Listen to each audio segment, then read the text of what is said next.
नमस्कार, ये आकाशवाणी पटना है। अब आप समी अहमद से प्रादेशिक समाचार सुनिए। पहले मुख्य समाचार।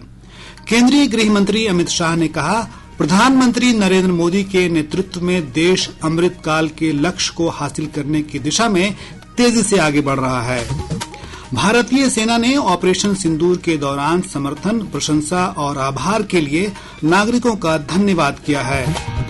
मंगनीलाल मंडल राष्ट्रीय जनता दल के प्रदेश अध्यक्ष निर्वाचित 19 जून को शपथ लेंगे।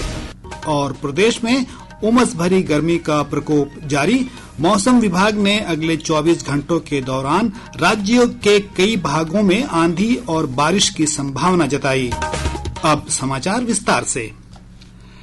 केंद्रीय गृह मंत्री अमित शाह ने कहा है कि भारत 31 मार्च 2026 तक नक्सलवाद से पूरी तरह मुक्त हो जाएगा। श्री शाह ने आज लखनऊ में आयोजित समारोह में कहा कि प्रधानमंत्री नरेंद्र मोदी के नेतृत्व में देश के पुलिस बल का आधुनिकीकरण आरंभ किया गया है। मोदी जी के 11 साल में देश सुरक्षित हुआ है। ये देश के 11 राज्य में नक्सलवाद हुआ करता था।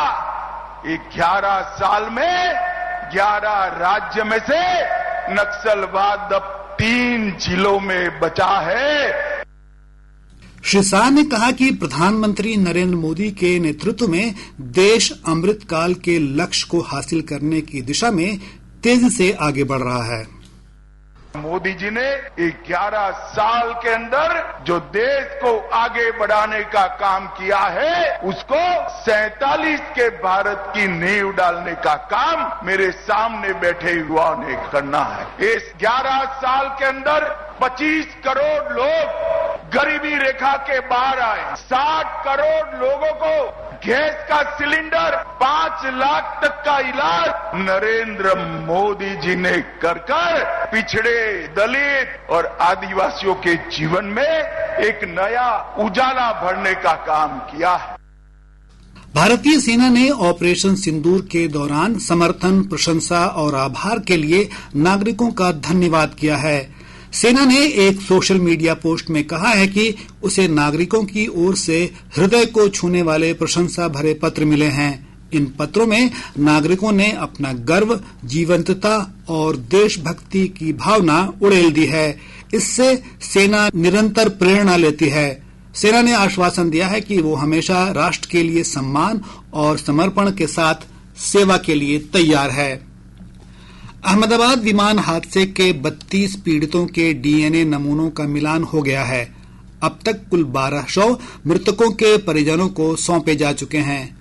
अहमदाबाद सिविल अस्पताल के अतिरिक्त अधीक्षक डॉक्टर रजनीश पटेल ने बताया कि जिन लोगों के डीएनए नमूनों का मिलान हो गया है, उनके शव उनके परिजनों को सौंपे जा रहे हैं।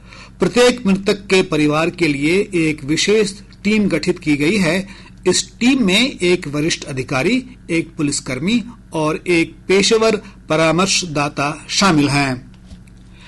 बिहार राज्य अनुसूचित जाति आयोग ने बाबा साहब भीमराव आम्बेडकर के कथित अपमान को लेकर पूर्व मुख्यमंत्री और राजद अध्यक्ष लालू प्रसाद को कारण बताओ नोटिस जारी किया है। आयोग के उपाध्यक्ष देवेंद्र कुमार ने आकाशवाणी समाचार से बातचीत में कहा कि पिछले कुछ दिनों से वायरल हो रहे वीडियो के सामने आने पर स्वतः संज्ञान लेते हुए आयोग ने यह नोटिस जारी किया है। श्री प्रसाद को 15 दिनों के भीतर जवाब देने को कहा गया है। आयोग के उपाध्यक्ष ने कहा कि सोशल मीडिया में वायरल वीडियो काफी अपमानजनक लग रहा है। इससे पहले सत्तारूढ़ भाजपा ने भी वीडियो आने पर राजद अध्यक्ष की आलोचना की थी। पार्टी के वरिष्ठ नेता और उप मुख्यमंत्री सम्राट चौधरी ने इस प्रकरण को दुर्भाग्यपूर्ण बताते हुए राजद से माफी की मांग की है।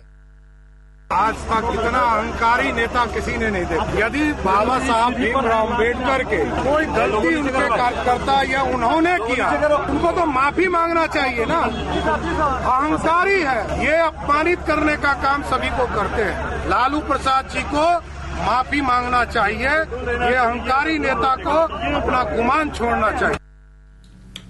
इधर राजद के प्रवक्ता मृत्युंजय तिवारी ने इस प्रकरण को लालू प्रसाद को बदनाम करने की साजिश बताया है। राष्ट्रीय जनता दल के वरिष्ठ नेता और पूर्व सांसद मंगनीलाल मंडल पार्टी के नए प्रदेश अध्यक्ष घोषित किए गए हैं। श्री मंडल 19 जून को विधिवत रूप से राजद के प्रदेश अध्यक्ष की शपथ लेंगे। प्रदेश अध्यक्ष के पद के लिए एकमात्र प्रत्याशी के रूप में श्री मंडल ने अपना नामांकन पत्र दाखिल किया था। जांच में नामांकन सही पाए जाने पर श्री मंडल को निर्वाचित घोषित किया गया। इस बीच पार्टी के वरिष्ठ नेता तेजस्वी प्रसाद यादव ने कहा कि मंगनीलाल मंडल की पहचान एक समाजवादी नेता के रूप में रही है और उनके नेतृत्व में पार्टी को और मजबूती मिलेगी।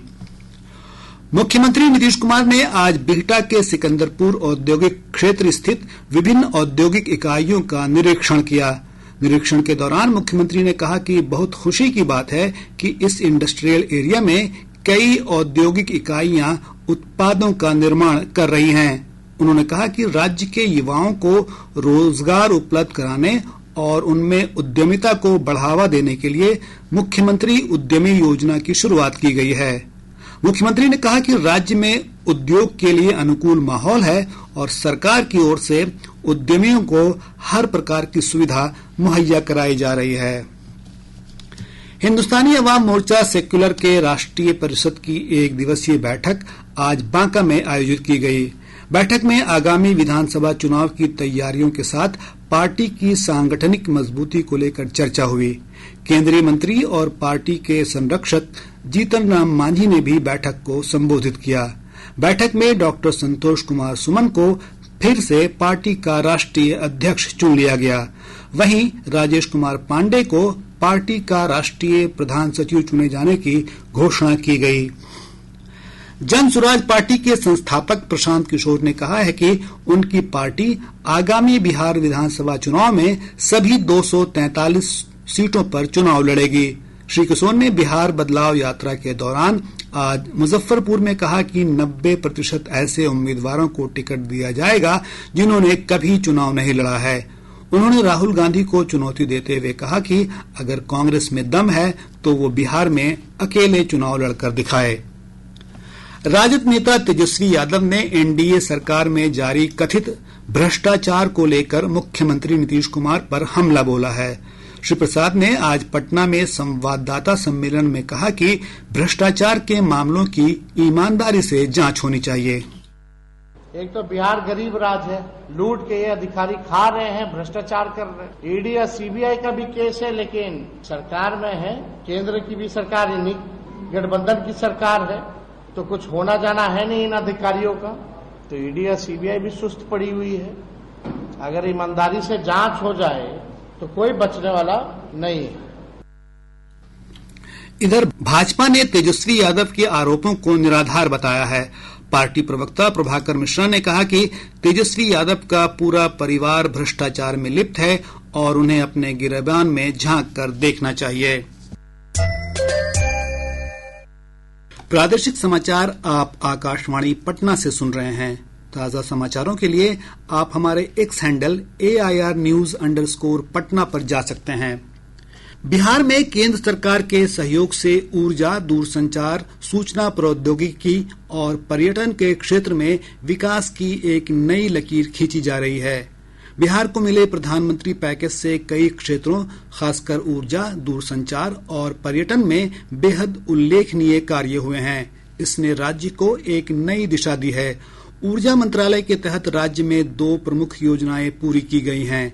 दीनदयाल उपाध्याय ग्रामीण विद्युत योजना के तहत ग्रामीण विद्युतीकरण का कार्य 5,856 करोड़ रुपए से अधिक की लागत से पूरा हुआ है। वहीं बक्सर में 10,000 करोड़ रुपए की लागत से थर्मल पावर प्रोजेक्ट पर काम जारी है, जो जल्द ही पूरा होने वाला है। दूरसंचार विभाग ने बिहार को डिजिटल नेटवर्क से जोड़ने की दिशा में उल्लेखनीय कार्य किया है। राज्य में 1,000 नए मोबाइल टावर लगाए गए हैं, जिसकी लागत 2,050 करोड़ रुपए है। इसके साथ ही BSNL ने राज्य के प्रमुख पर्यटन स्थलों जैसे राजगीर, वैशाली, गया, नालंदा और पटना में 30 वाईफाई हॉटस्पॉट शुरू किए हैं, जिन पर 15 करोड़ रुपए खर्च किए गए हैं। 11वें अंतर्राष्ट्रीय योग दिवस को लेकर प्रदेश में कई कार्यक्रम आयोजित किए जा रहे हैं। योग दिवस को लेकर युवाओं में काफी उत्साह है। आकाशवाणी समाचार से बातचीत में कई युवाओं ने योग को मानसिक शांति, शारीरिक स्वास्थ्य के लिए महत्वपूर्ण बताया। मेरा नाम शिवानी कुमारी है। इस बार 2025 में हम 11वां अंतर्राष्ट्रीय योग दिवस मना रहे हैं। वर्तमान में युवा इतने ज्यादा व्यस्त हो गए हैं कि वे अवसाद, अनिद्रा का शिकार होते जा रहे हैं। साथ ही साथ उनके ऊपर सोशल मीडिया का दबाव भी है। हम इसे कैसे दूर कर सकते हैं? जी हाँ, हम योग के माध्यम से इसे दूर कर सकते हैं।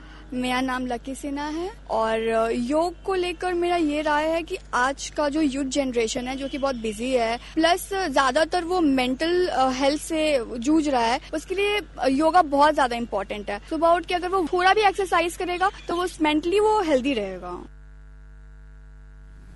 इधर केंद्रीय संचार ब्यूरो भागलपुर की ओर से योग शिविर का आयोजन किया गया। नव नालंदा महाविहार राजगीर में भी आज से योगाभ्यास शिविर की शुरुआत हुई। 21 जून को आयोजित होने वाली विश्व योग दिवस की तैयारियां जोर शोर से चल रही है। प्रदेश में उमस भरी गर्मी का प्रकोप जारी है। पिछले 24 घंटों के दौरान प्रदेश में अधिकतर स्थानों पर भीषण गर्मी की स्थिति बनी रही। गोपालगंज, सुपौल, फारबिसगंज, पूर्णिया और पटना में गर्म और आर्द्र दिवस की स्थिति रही। मौसम विभाग से प्राप्त जानकारी के अनुसार आज से मौसम में बदलाव के आसार हैं। मौसम विज्ञान केंद्र पटना के अनुसार अगले 24 घंटों के दौरान राज्य के उत्तर पश्चिम और उत्तर पूर्व जिलों के कुछ स्थानों में हल्की से मध्यम बारिश हो सकती है। इस दौरान आंधी, मेघ गर्जन और वज्रपात की आशंका को लेकर ऑरेंज अलर्ट जारी किया गया है। अगले 24 घंटों के दौरान मेघ गर्जन एवं वज्रपात के साथ तेज हवा प्रदेश के उत्तर पूर्व एवं उत्तर पश्चिम भागों के कुछ स्थानों जबकि उत्तर मध्य, दक्षिण मध्य एवं दक्षिण पूर्व भागों के 1 या 2 स्थानों में होने की संभावना है। प्रदेश के दक्षिण पश्चिम भाग के जिलों का मौसम उष्ण एवं आर्द्र बने रहने की संभावना है। अगले 3 दिनों के दौरान अधिकतम तापमान में कोई विशेष परिवर्तन नहीं होने की संभावना है। तत्पश्चात 2 से 4 डिग्री सेल्सियस गिरावट होने का पूर्वानुमान है। अंतर्राष्ट्रीय क्रिकेट अंपायर ललितेश्वर प्रसाद वर्मा का आज पटना के एक निजी अस्पताल में निधन हो गया। वे पिछले कई दिनों से बीमार चल रहे थे। उन्होंने कई राष्ट्रीय और अंतर्राष्ट्रीय क्रिकेट श्रृंखला में अंपायरिंग की थी। गौरतलब है कि भारत और दक्षिण अफ्रीका के बीच मुकाबले में उन्होंने 4th अंपायर की भूमिका निभाई थी। वे लंबे समय तक पटना एथलेटिक्स एसोसिएशन और पटना जिला क्रिकेट संघ से जुड़े रहे। उनके निधन से खेल जगत में शोक की लहर है। वैशाली जिले के महुआ में निर्माणाधीन मेडिकल कॉलेज का आज Bihar medical services and infrastructure corporation limited के प्रबंध निदेशक नीलेश देवरे ने औचक निरीक्षण किया। इस अवसर पर वैशाली की जिलाधिकारी वर्षा सिंह और अन्य अधिकारी उपस्थित थे। पूर्वी चंपारण जिले के कल्याणपुर थाना क्षेत्र के कोटवा राजपुर मार्ग पर स्थित बेलवाडी गांव के पास सड़क दुर्घटना में 2 युवकों की मौत हो गई। पश्चिम चंपारण में एसएसबी के जवानों ने भारत नेपाल सीमा के वरदही गांव से 52 करोड़ रुपए मूल्य की चरस के साथ एक तस्कर को गिरफ्तार किया है। और अब अंत में मुख्य समाचार एक बार फिर। केंद्रीय गृह मंत्री अमित शाह ने कहा, प्रधानमंत्री नरेंद्र मोदी के नेतृत्व में देश अमृतकाल के लक्ष्य को हासिल करने की दिशा में तेजी से आगे बढ़ रहा है।